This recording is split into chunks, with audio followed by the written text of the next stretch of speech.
Welcome to Rates and Barrels, presented by Topps. Check out Topps Project 70 at Topps.com. Tons of great cards live each and every day. Derek Van Riper here with Eno Saris with you on this Wednesday. A bit of a different look if you're watching us on video. Travels have returned. Therefore, road pods are very much a part of our life right now. And the chaos around road pods also includes sometimes doing slightly shorter episodes. So if this is one of our shorter episodes, it is the chaos of life yet again raining down upon us. How's it going for you on this Wednesday, Yeah, don't mind me as I try to move a pillow behind me because I'm like in the guest bedroom holed up as the kids are sure to scream in the hot tub outside. But it's all in the name of family fun. But I am glad that we'll be driving home tomorrow. I'm recording from the third floor of the McAllister home from the movie Home Alone. So up in the McAllister attic. Pretty good acoustics up here, though, so different backdrop. Wait, I recognize that backdrop. You got a few options, to say the least. Yeah. What you guys don't know yet. Should we tell him? Sure, you can tell him. He's at my house. But Eno's not here. It's so very ridiculous. Strange. Very strange. Very strange. You'll find out more about why in the coming days, perhaps. But yeah, so I'm hello, my house. Your house is still here. It's in great shape. You didn't burn it down. That's good. I did not have a bagel go awry. So definitely some good news there. But let's get into some news items that have broke since we last spoke at the end of last week. And we will kick things off today with Vidal Bruján getting the call for the Rays. And I think Bruján's a player we've been looking forward to for a while now because we're expecting him to make a pretty significant impact on the base paths, at least on a per game basis. I think there are some questions longer term about how he fits into the current build of the Rays lineup. Temporarily, Manuel Margot is on the IL, so that opens up time for Margot to play in the outfield. The Rays trust him in all three spots. He debuted at second base as part of a doubleheader on Wednesday.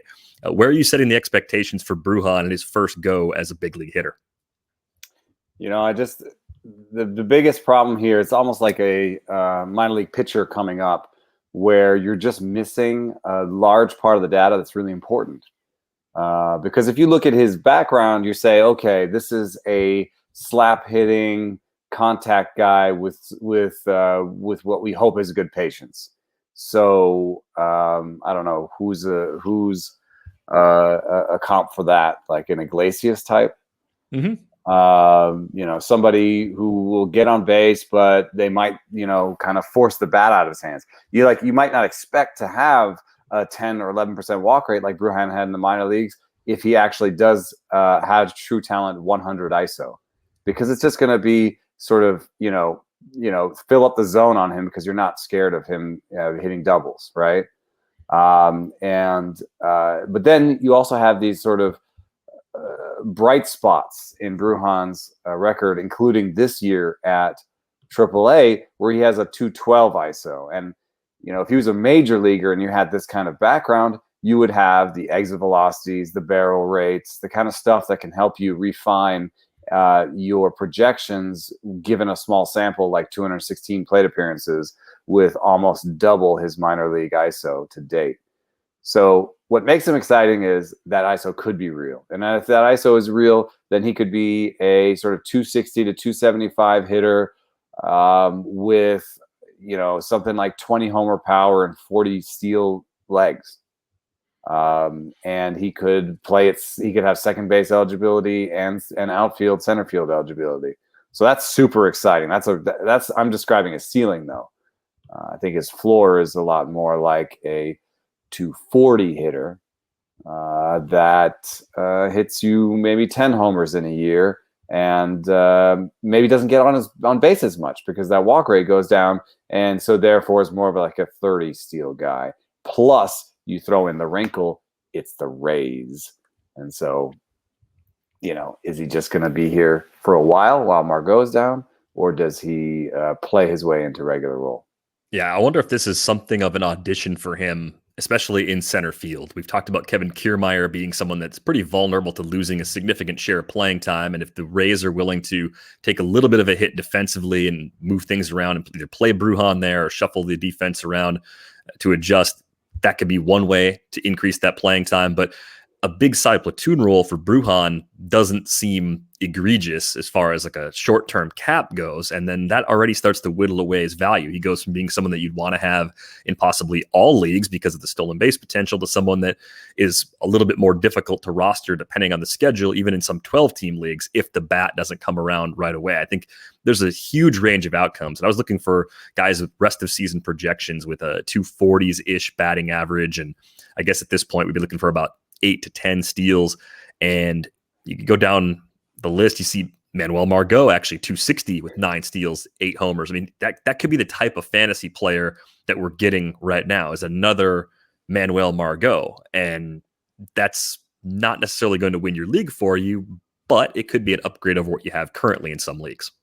Yeah, I just think that there's a possibility here for that kind of Fabopalooza energy where people are really excited about him, drop 20% of their FAB budget or more on this player, and then he ends up being an injury replacement and goes back down. I mean, that's just I would say the meat of the possibilities here. Kind of projecting and sort of depending or paying on that ceiling ignores the fact that the Rays don't really like to give up assets ever or drop anybody. Like, they don't want to DFA anybody. They don't want to release anybody. They're not going to trade Kiermaier, so are they really just going to DFA Kiermaier to get Bruján that roster spot? And if you kind of look around that roster, who else would they DFA? Like, who else would they get rid of? They've already gotten rid of Tsutsugo. You could say Ji-Man Choi and throw Brandon Lau at first base. The problem is Ji-Man Choi right now has the best weighted runs created plus on the team. And maybe that's a lot of BABIP luck, but he is a guy who gets on base and does his job and has some value to the Rays. So who else would you drop? Yandy Diaz is a possibility, but he's still above average with the bat. And has some pop, and then it's Brett Phillips, really. And they acquired Brett Phillips. They traded for Brett Phillips, and I guess it's a possibility. That's the weakest spot in the roster. DFA Brett Phillips, and give Bruján 60% of the playing time between center field and second base, and then Kiermaier becomes a defensive replacement. Yeah, I guess you could also there's one other way you could do this. You could option Taylor Walls back to AAA once Margot comes back. Give Franco the full-time job at short. Yep, play Wander every day at short and make Bruján your kind of floating infielder if you want to do that. What Wendell used to be. Mm-hmm. And I suppose third base is still an option, but I haven't heard third base for Bruján. Yeah. How much do you think we can? Maybe some lack of arm strength there. How much do you think we can learn in a week about their intentions with how they use him, though? Because I've been duped by the Rays before. I think Nate Lowe was the classic guy that I thought the Rays really liked because of how much he was playing and where he was hitting in the lineup. Only to find out a few weeks later, no, actually, we're going to send him down because Choi's healthy again. So I am a little worried that even a few weeks, 2 to 3 weeks, might not be enough. Like if he's only good or okay, or if he's bad, he obviously goes down. But if he's just good or okay, that might not be enough. He might have to be excellent to actually stick for reasons that are out of his control. And it could be with the timing, we're still 2 to 3 weeks puts us, if it's 2 weeks, 10 days before the trade deadline. If it's 3 weeks, we're talking about a couple of days before the deadline. That could play into. The Rays are obviously going to be a team that will make a move or two once we get to the deadline later this month. That could help clarify some of the uncertainty that we have around how the pieces fit. Yeah, I don't see them trading Bruján or Franco. I guess Walls could be trade bait. Because there's nothing left for him to prove in the minors. Yeah, and maybe he could bring back something that's better offensively. than defensively, because they've proven that they can really suppress runs with the elite. So maybe they just want to get a short-term bat like Nelson Cruz, like Taylor Walls for Nelson Cruz. That wouldn't be crazy, would it? It wouldn't be crazy at all, actually. I don't think, because Taylor Walls would, for them, they've already moved Jorge Polanco off. Maybe they could give you back Simmons too if you wanted. If you wanted sort of a defensive guy as a replacement, but Nelson Cruz would be a short-term upgrade on offense for them. Anyway, it's a possibility. It's hard for me to tell what quality prospect Walls is across the board, because they have such a logjam that it makes him, he's like the Rays' sixth best prospect. Well, that could be the first best prospect for the Twins, right? Or or for another organization. But he's also his package is more defensive forward than offensive, I think. And we just know from the trade, how people get traded and how people get rewarded in free agency, that defensive first profiles are not necessarily sought after. Yeah, I am totally with you there. I mean, I think Walls is the most tradable of those young players, and I think the defense plays at a high level. That alone gives them a good floor. Definitely one of those guys that could be on the move that would obviously help us. But the Rays could also just say, we want him to be our shortstop. We like Wander at third, and we're cool with Bruján moving around. And that sort of leaves Joey Wendell also in one of those long-term spots where we don't really know what to make of him. Wendell, I could see getting traded just because he's too old. Mm-hmm. I mean, he's too near the end, But it's a weird thing. Like, I don't think like the Twins would be like, yay, Wendell for Cruz. No, but we were excited about a different trade that went down.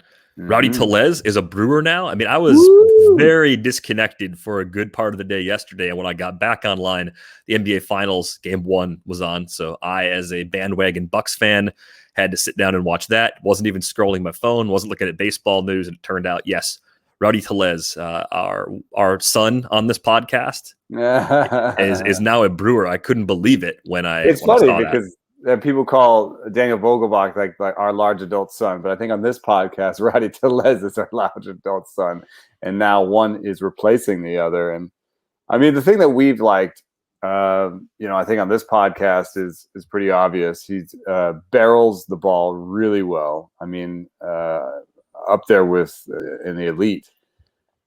And he made a big adjustment. Like this year, his barrel rate, even in a bad year, is 13%. For his career, is 11%. 10% is sort of where I start to really take notice. So he can barrel the ball. And then he made it a big adjustment in the last 2 years, where he cut his strikeout rate from near 30% to above average in the last 2 years. So I just find that a fascinating package that I will always bet on. But Keith Law pointed out something pretty interesting. He said that he hasn't hit fastballs. So I looked up WOBA against fastballs over the last 3 years, minimum 150 fastballs. Number one right now is Trevor Larnach. So it's not a huge sample. As you can tell, it's enough to get him in there. Number two is Abraham Almonte, which is surprised me. Number 4 is Cruz. 5, Stanton. 6, Alzarena. 7, Springer. 8, Harper. 10, Judge. I mean, the best hitters in baseball feast on fastballs. And you have to go down to 344 out of 646 to find Rowdy. And just to give you an idea of who he's hanging out with Hanser Alberto and Tim Locastro, Josh Rojas, who's improving a little bit, so it's not baked in for good. Jake Bowers, JB Crawford. Anyway, it's not a great group. I would just say I can't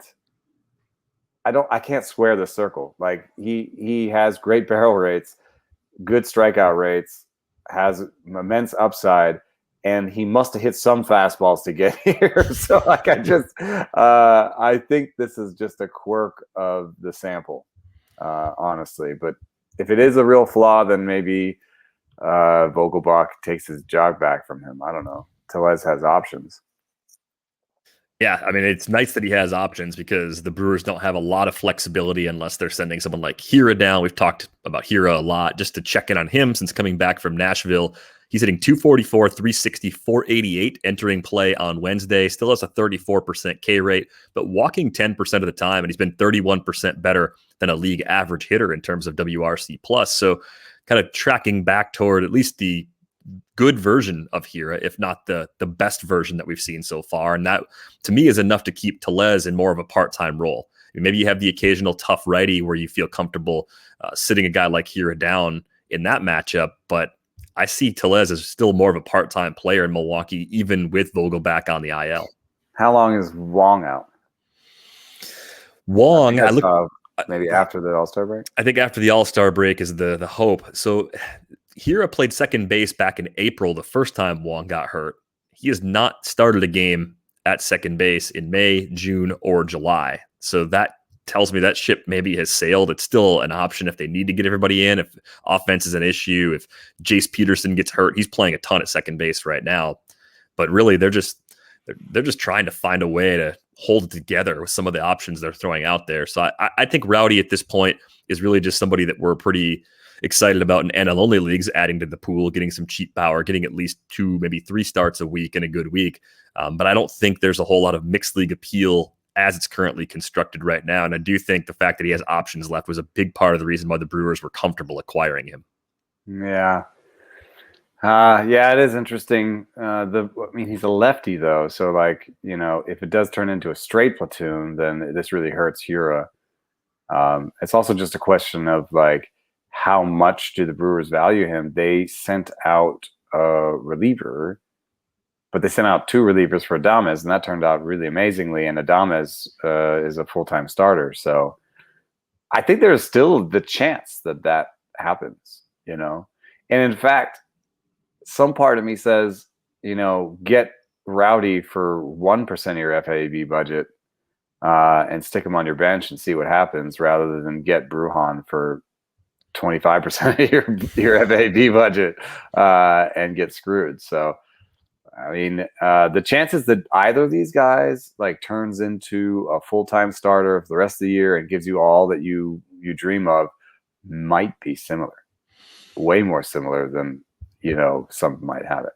It's closer than you think. It goes back to one of our long-term threads that we pull on the show. It's like at a certain point, is it better to have a player that has some track record in the big leagues, who's already gone through the adjustment phase, who's already failed maybe more than once, but still has big league teams interested, still has these skills, still has these traits that we like, versus the unknown of someone like Brujin, who could go through an even greater adjustment phase that first time around before he's even ready to help us in any sort of meaningful way.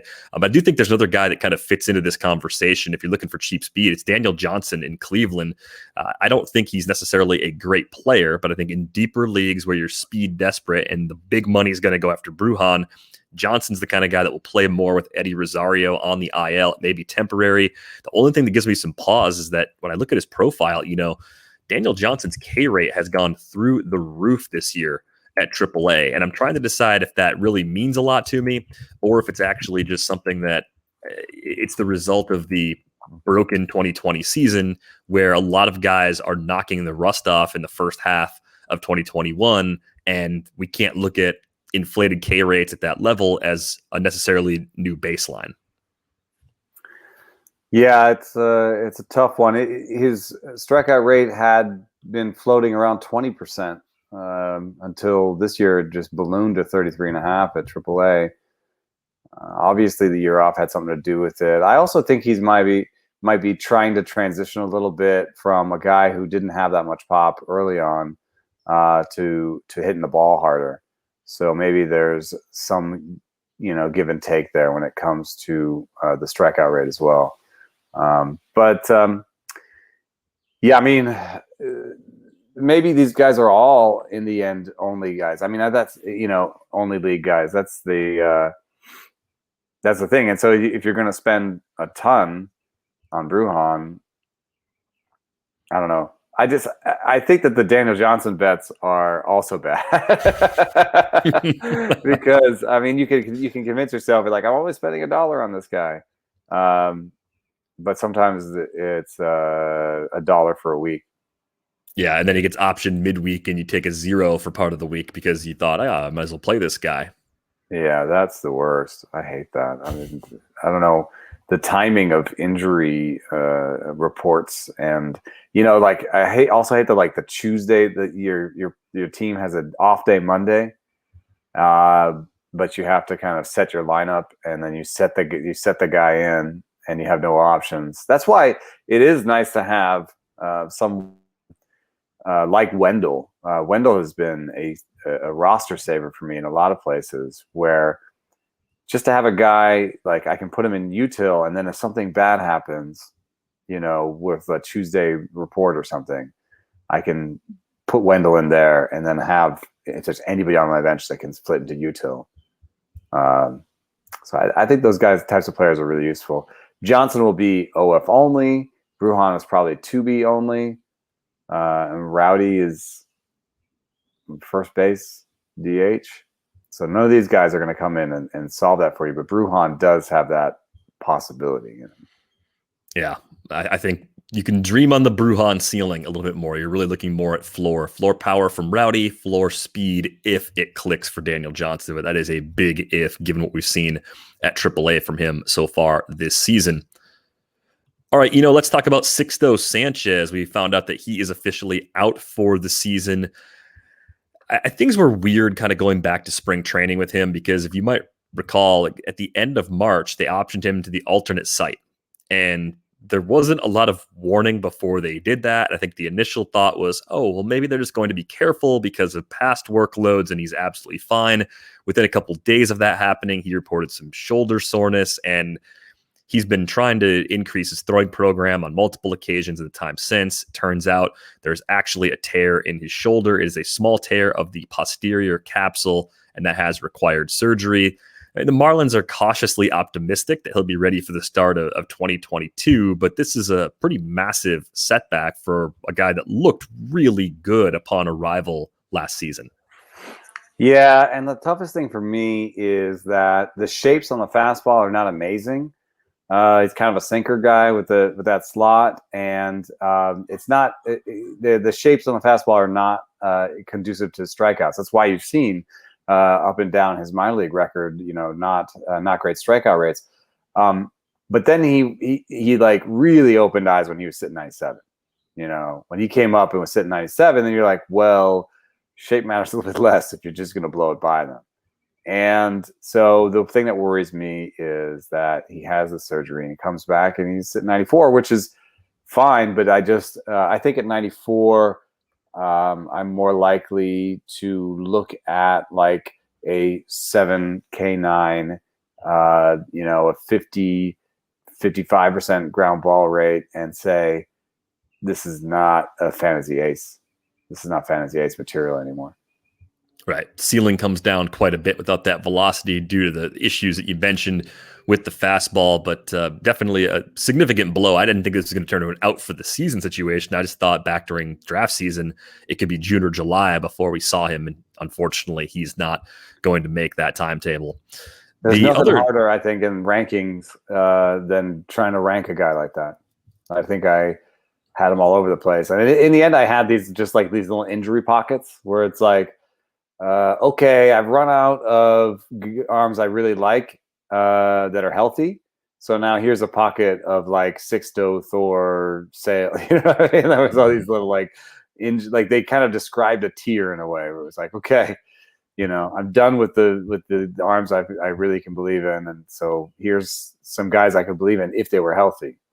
That's just the only way I could figure it out because we're gonna look back at Sixto, Sale, Thor, Severino, and at least one of them is going to have been a good investment. Right. But and it didn't look like it was Sale, but it might be Sale in the end. But even the cost isn't draft day cost. The cost is roster Nursing management in roster season cost. Like, year. that's the miserable part of the whole thing. It's never the actual draft day acquisition cost. And I don't know how we're ever going to calculate that really well. I think you just get two camps of people: the camp people that will take the chance and the camp people that don't. Take a chance. Yeah. Yeah. I will say, I took very few chances of like actually drafting an injured pitcher. I took two ones that stick out to me, and that was almost the only two I can think of. I really didn't want to do it in NFBC formats because there's no IL. So I was just like, I learned that from last year, and my teams are all doing better because of it. Because innings and plate appearances are the real gold, I think, in NFBC, where you can really get behind the eight ball with a short bench and no IL, right? If you look at where Jeff Zimmerman is doing really well in his NFBC teams, and he's also doing really well in innings pitched and plate appearances, and that's kind of his approach. So I didn't do that at all in those, but in other ones where I had ILs, I said, well, come on, I gotta take a shot, just one. Who's it gonna be? I don't know, the cheaper one. So Thor went off the board and Severino went off the board, and I got Sale in my Barf league, which is there's Glarf. You're in Glarf. I have Sale and Glarf. Yeah, I have Sale and Glarf. I am fluttering between second and third in that league, and I need pitching. And I'm looking at Sale, and I'm like, well, and someone was like, you give me Judge, I'll give you Woodruff. And I was like, it makes sense looking at standings and all that, but I'm just staring a hole into Sale right here where I get to keep Judge. I get to keep Judge and just wait on Sale. And the other one is AL Labor, where I took Severino for $1. We have unlimited IL in that one. And again, I need pitching, and I'm in second place, and I'm just looking at Severino being, I guess it's you, old pal. Yeah. You have a deadline acquisition already stashed away. It's magic. Yeah, and in related manner, I have very little FAB in all these leagues. So we'll see how this works out. But yeah, I mean, it always comes down to your league structure and stuff. But I definitely have an ear for people who are like, I'm not gonna pick up an injured pitcher, and I'm not gonna draft pitchers that I think will be injured.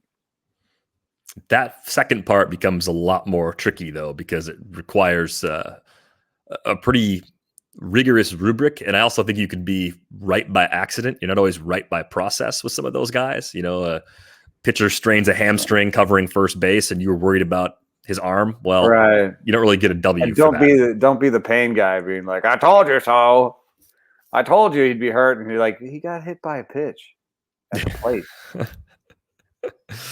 Yeah, he kind of rains on a lot of parades. That's his MO. Don't look. He was talking about somebody's mechanics for the kid who died from Tommy John surgery, from complications after Tommy John surgery. So that's about the very bottom of the barrel. Don't go look. It's just terrible. Yeah, that is definitely terrible. Let's talk about Adam Eaton for a moment. I was just surprised to see this terrible, but in a different way. He's played very badly, and the White Sox that one up there with tortured transitions of the past. How do you get DFA'd by the White Sox right now as a veteran outfielder? Like, they need everything they can get. Need everything. They DFA'd him when Adam Engel came back, so they're going to go Vaughn, Engel, Goodwin, Gavin Sheets as their primary four outfielders. I know Larry Garcia plays out there too.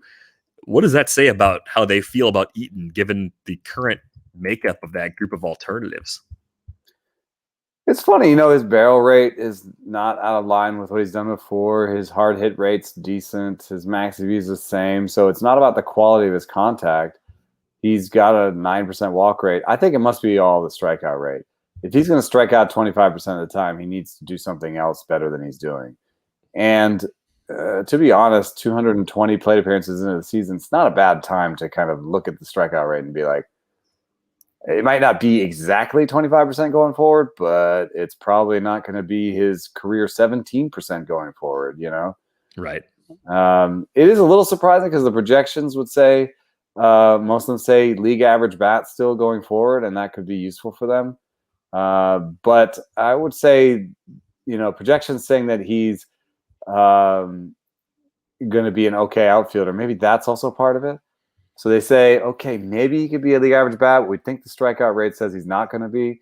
And then also, I've just, he had a few plays. Like he cost Giolito like a no hitter or something, or what was it? There was something where like Eaton was trying to like catch a ball at the wall and just like fell down, and Giolito was like staring at him from the mound, just like, what the hell was that, dude? So I don't think he's very popular, maybe like he hasn't been in the past. That's just extrapolation, strikeout rate, and then maybe the defense is worse than we think. All-time low slugging percentage to go with an all-time high K percentage, a bad mix once you get to this point in the season. I think teams would look at that and say something's off. Even if he bounces back, he's not bouncing all the way back to those previous norms. So it makes sense. And especially if there's anything at all where he wasn't popular in that clubhouse, it's a team that's done a lot of things right so far, despite all these injuries. They are in a great position. If you told me, they also lost Grandal to an injury, which was on a check swing, like that was a leg injury on a check swing. That was very bizarre. If you told me all these things, you'd say they're in the last, or they, this has been a lost season for them. I mean, you could explain the Twins season better by replacing player. You know what I'm saying? Like, oh, why are the Twins in last? Oh, well, they lost their starting catcher, they lost their starting center fielder. They, you know what I mean? Except that's the White Sox. So I guess kudos to the organization for, I think, getting the most out of their pitching that they've gotten in a long time. Absolutely. Steps forward from a couple guys, Dylan Cease, Michael Kopech out of the pen. I mean, big trade for Lynn has worked out really well for them. Healthy Rodon. I mean, we talked about this team at the beginning of the year and said they could easily win the AL Central, but they probably couldn't withstand a season like the one that they're having. So they have exceeded expectations by getting through their biggest flaws to this point. I had one question come in that I want to get to before we go. As I mentioned up top, a little bit of a shorter episode today, but I promise we'll make up for it. Mm-hmm. Here's some love for Adam Engel. It's a great defender, by the way. I think Engel is their starting center fielder until they get the replacements back, because Billy Hamilton is pretty much a nothing on offense. So I think he's more of a defensive replacement. And Sheets is definitely a corner outfielder, and so is Goodwin at this point.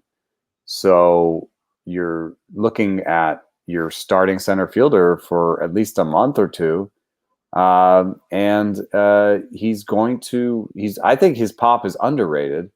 And he's going to steal you some bases. So, I'm very glad to have him on labor. And I think if he's available in your AL only or deep league, like, consider him. Like, I think he could hit better than the 230 he's projected for. He could do like 240, 245 with 5 homers and maybe 5 steals going forward. I mean, I'm not painting the rosiest picture, but that's useful in a lot of leagues. Safer than Daniel Johnson is where I would say Adam Engel goes at this point. And in a similar package of like a single package of stats he could give you. Definitely. Had one question come in for this episode. This one came in from Taylor. He writes, what are you guys making of Chad Kuhl these days? Since returning from the IL, the command appears much stronger, and the last 4 starts in particular have been excellent. Blister issue aside, partway through the June 30th start, slider looks nasty and could work for him if he leans on it more. Looking forward to the next episode as always. Thanks, Taylor. I think you mentioned Kuhl recently as a bullpen trade target for other teams, for contenders, like as a guy that is definitely good enough to get guys out. It's just a question of whether or not he sticks long-term as a starter. So what have you seen lately from Kuhl? Yeah, I've always liked his breaking ball. And one of the things that I've always wanted for him is to throw that breaking ball a ton, and kind of join the 50-50 club, per se. And Stuff Plus tells that same story where the slider and the curve are his best pitches. The changeup is about league average, and his four-seam and sinkers aren't that great. And in terms of command, he's pretty poor, actually. So it is kind of the package that would make a big leap forward if he was a reliever, And I think they keep trying him because A, they need starting pitching, and B, maybe he has more value on the trade market as a starting pitcher in the meantime, and C, he has representative other pitches, right? Like he has a changeup, and so I will say, looking at the location and stuff numbers, he has been trending positive. Two of his two best location plus starts of the year are in his last 4 starts, and 2 of his best stuff starts of this year are in the last 4 starts. So I think that's partially just throwing his good pitches more and his bad pitches less, and showing maybe a little bit more strategy when it comes to location, because his command plus is like an 87. It's reliever level. So I think like long term he's a reliever, but short term, very interesting acquisition for someone looking for a cheap pitcher that could sit on their back end. And this is probably true for fantasy too. A cheap pitcher that, like, in any given week, like sort of a streamer situation, somebody that, or if it's AL or NL only, somebody you could acquire for not very much, that if he does go to the bullpen, like, just still gives you innings. Like, he will give you innings, and they will be okay if it's on the Pirates or not. And there could be some good starts in there, but I think long term, the vision for me for him is a reliever. Yeah, I agree with that. Streaming use is the proper way to go with Chad Kuhl in the short term. Thanks a lot for that question, Taylor. We will take a lot more questions on Friday. So ratesandbarrels@theathletic.com is the best way to email us. On Twitter, he's at Eno Saris. I am at Derek Van Riper. If you don't already have a subscription to The Athletic, you can get one now for just $3.99 a month at theathletic.com/ratesandbarrels. For Eno Saris, I'm Derek Van Riper. We are back with you on Friday. Thanks for listening.